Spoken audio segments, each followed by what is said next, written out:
कायजामाटी PCDC office बेखेवनाय हाबाफारि बेवहाय आङो अफिस बेखेवगिरि हिसाबै आंखौ बिथांमोना हांख्रायनानै लाबोदों बे हिसाबै आङो अफिसखौ बेखेवबाय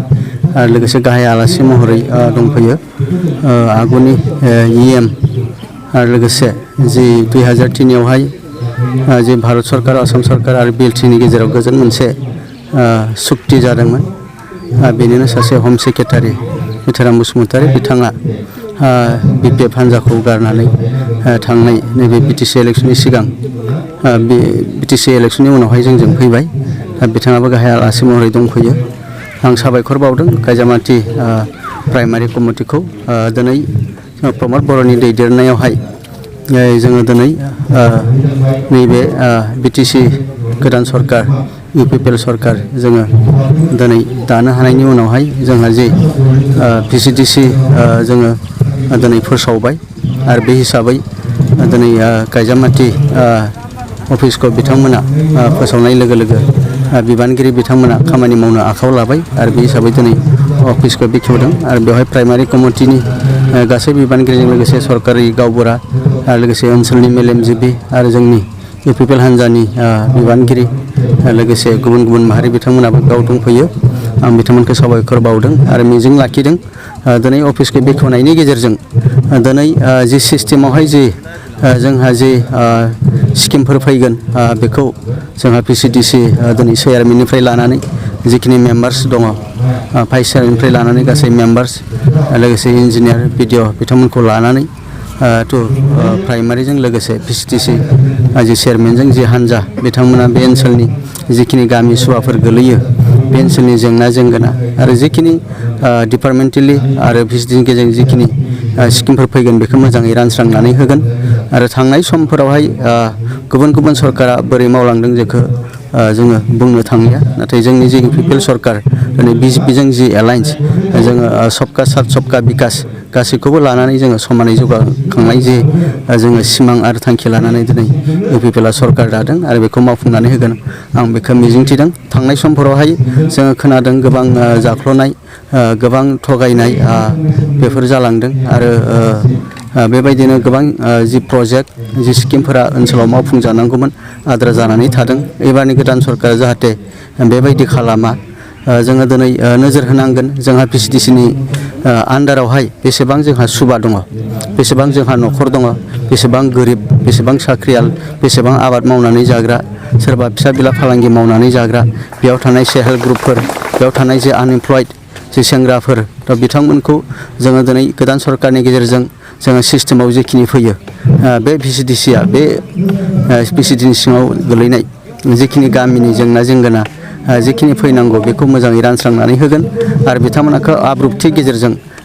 रायजोफोरखौ लानानै गामि आफादफोरखौ लानानै मोजाङै सामलायनानै लांगोन आरो मोजाङै सुजुग सुबिदाफोरखौ खालामनानै होगोन बेखौ आंबो दिनै ब्लक कमिटिनि सासे वर्किं प्रेसिडेन्ट जानानै नोजोर होगोन जों धोनस्रि ब्लकनि सिङावहाय गासै जोंहा 13टा प्राइमारि गोलैयो आरो बे 13टा प्राइमारिनि गेजेरावहाय जों BJPजों दिनै शेयारिंआव दङ जोङो 60-40 बेबायदि जोङो पार्सेन्ट रानलायनानै दिनै सिटफोरखौ शेयारिं खालामदों दा बेवहाय अलरेडि गासैबो सिटफोरखौ चेयारमेनफोरखौ फोसावनाय जाबाय जों बेबायदिनो गोरोबनानै मावलांगोन बेखौ मिजिंथिदों आरो जोङो जोबनायाव लुबैयो गासै रायजो राजाया UPPLखौ मोजाङै मदद होनानै लांगोन आरो UPPL सरकारखौ गोख्रोङै सुंथानानै लाखिबाय थागोन आरो गाव गावनि गांनाय उखैनायखौ बे सरकारनि गेजेरजों मोजाङै मोनफुंनो नाजागोन मैया जोङो मिडिया जोङो टिभिफोराव नुबाय थ' बावैसोनो जोंहा बिसायख'थिया जासिगोन 27 मार्चनिफ्राय जागायगोन मोनथाम फेसआवहाय आसामनि जि 126टा समस्तिफोर दङ बेखौ गासै मोनथाम फेसआव खालामनाय जादों बेबायदि 27निफ्राय जागायनानै जागोन आरो जोंनि बे ओनसोला थामथि फेसआव गोलैगोन दा जोङो BTCनि सिङावहाय जोंहा मस्टलि जोंहा 12टा समस्ति गोलैयो आरो बायजोआव बर'फोरा गासै बे 126टा समस्तिनि गेजेराव 35टासो समस्तियाव बर'फोरा 2000 3000 बिदिनो 10-20 हाजार 30 हाजारनिफ्राय जागायनानै सारा आसामाव 35टासो समस्तियाव बर'फोरा दिनै गोहोम खोलैनो हायो दा बे हिसाबै जोङो दिनै नाजागोन जों UPPLआ BJPजों जिहेतु गोरोबलायनाय मोनसे सरकार दिनै दङ बे हिसाबै जों लुबैजागोन जों BTC आवहाय जोङो गासै 12ताखौबो जोङो हारसिङैनो गेलेनो आरो देरहानो जों नाजागोन आरो बेनि गेजेरजों सावरायलायनायनि गेजेरजों दिनै BJP आ दिनै बिथांमोनाबो मोननो जुजिगोन बेनि गेजेराव सावरायनायनि गेजेरजों निस्सय बबेखौ होथावो बबेखौ होथावा बे निस्सय शेयारिं जागोन बेखौ मिजिंथिदों आरो बबेबा मोनसे मोननै फोरावहाय जोङो गाव गावनि पार्टिनि स्ट्रेंथखौ लाखिनो जों फ्रेन्डलिबो गेलेनो गोनां जानो हागौ बिनि खुनु मोनसे फाइनाल डिसिसन जाथ'वाखै निस्सय बेखौ गोजौ लेभेलाव सावरायबाय थादों आरो बावैसोनो बिनि रोखा पिक्सारा निस्सय जागोन आरो जोङो दिनै बे खायजामाथिया 70 नं माजबाद समस्ति बेनि सिङाव गोलैयो आरो दिनै बेवहाय जोङो दिनै हिसाब खालामनानै नायदों बर'फ्रानो 1 नाम्बार मेजरिटि जोङो दिनै 34,000नि एबभ जों दङ जोंनि सेकेन्डआवहाय दङ दिनै आदिबासि बिथांमोना दङ थार्डआव दङ माइनरिटि बेबायदिनो आरो फर्थआव थागोन एसामिस स्पिकिं गासै ज' बिथांमोना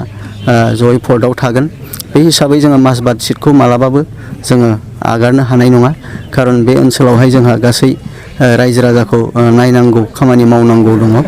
आरो जोंहा सानजाथिं सिमा बारायनायनि खोथा थाबाय माजबादनिफ्रायनो जोंनि सानजाथिं सिमा बारायनाया जागायगोन दा बेखायनो निस्सय माजबादखौ जोङो जोंनि UPPLआवनो जोङो लाखिनांगोन दिनै जोङो धनस्रि ब्लकखौ जोङो थांनाय BTC इलेक्सनाव जों उद्धार खालामनो हायाखैब्लाबो किन्तु जोङो दिनै बेवहाय जोंनि गोहोमा खम नङा दिनै माजबाद समस्तियाव दिनै जों UPPLआ देरहानांगौबा धनस्रि ब्लकआनो 1 नाम्बार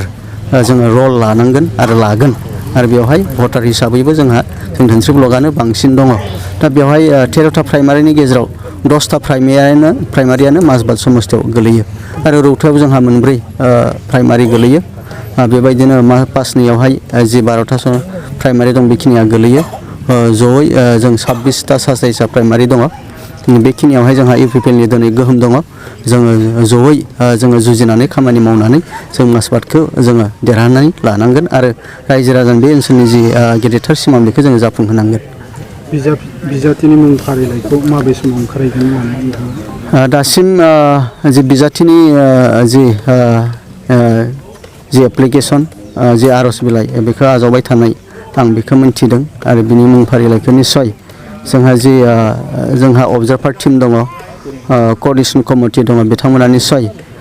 बिनि सायाव लिस्टफोरखौ आजावनानै नायबिजिरबाय थादों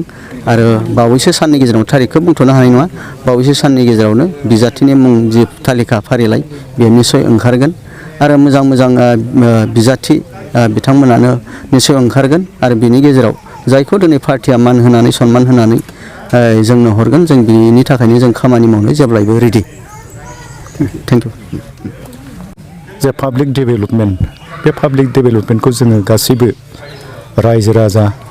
बा जोंनि माखासे वर्कार्सफोरखौ लानानैसो जों खामानि मावनाय जागोन बेयाव जेबो लेप्स थालांनाय नङा आरो जोंनि मेइन थांखियानो बेनो जाबाय जे पाब्लिकनि गांनाय उखैनायखौ जे सुफुंनायानो बे जोंनि मेइन UPPLनि थांखि आरो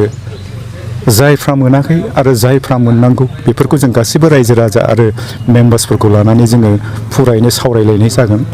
मिटिंनि गेजेरजों बेखिनिखौ जों मावफुंगोन आरो बेखौ जोङो जुदि मोजाङै स्टाडि खालामनानै नायोब्ला जे हाद्रायाबो होननानै बुंनो हायो खिन्थु जोंनि गिबियावनो जोंनि सरकारा थिग जानांगोन जोंनि सरकारा जुदि थिग जायोब्ला होमब्लासो जों ग्रासरुट लेभेलनिया जे थिग खालामनो हागोन समान मोन्थायखौ जों खालामनो हागोन आरो खिन्थु जों जेसेबां नांगौ जाखिनि फान्डफोर नांगौ बे फान्डफोरखौ जुदि गोजौ लेभेलनिफ्राय जोङो मोजाङै मोनबोयोब्ला जों बेखौ बुंनो हायो आरो समान जागोन आरो सिगांनि जा BPF सरकार बिथांमोना जा भुल मावबोबाय बेफोर हानाय बुस्थुखौ बिथांमोना भुल मावबोदों जों बे खेथ्रआव बेखौनो बुंदों आरो हानायखिनिखौ बिथांमोना मावनांगौमोन दा जों मेगनजों नुनायखिनिखौबो बिसोरहा जा सिम्पोल बुस्थुमोन बे सिम्पोल बुस्थुखौ बिथांमोना मावबोआखै जा बुस्थुखौ हायोमोन दा जों बेफोर गासिबो लेप्स थानाय बुस्थुफोरखौ जों मोजाङै सालिजारि खालामनानै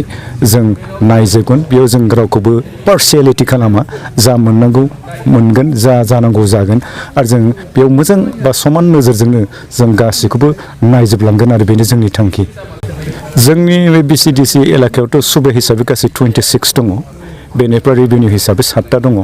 बे बुस्थुआ बारा गिदिर नङा जों बेयाव मेकआप खालामनो हागोन जों थिग नायोब्ला बे आरो गुबुन जाथि जनगोष्ठीनि गुबुन गुबुन जनगोष्ठी जों हाब्बाय जों हाजारगावआव हाबो माइन'रिटि गामि औ जेनेबा मेदिपारा हाब्बाय नैबे सोमलिगुरि हाबो बे मोननै सुबाय हाबनानै दं जोंने बेखिनि आरो गासै बेयाव बिजेपिनि 7 जन दङ ओमफ्राय जोंनि इउपिपिएलनिफ्रायबो 7 जन दङ गासै 14 जन जादों बे आरो चेयारमेन आरो भाइस चेयारमेनखौ इनक्लुडिं लाफानानै आरो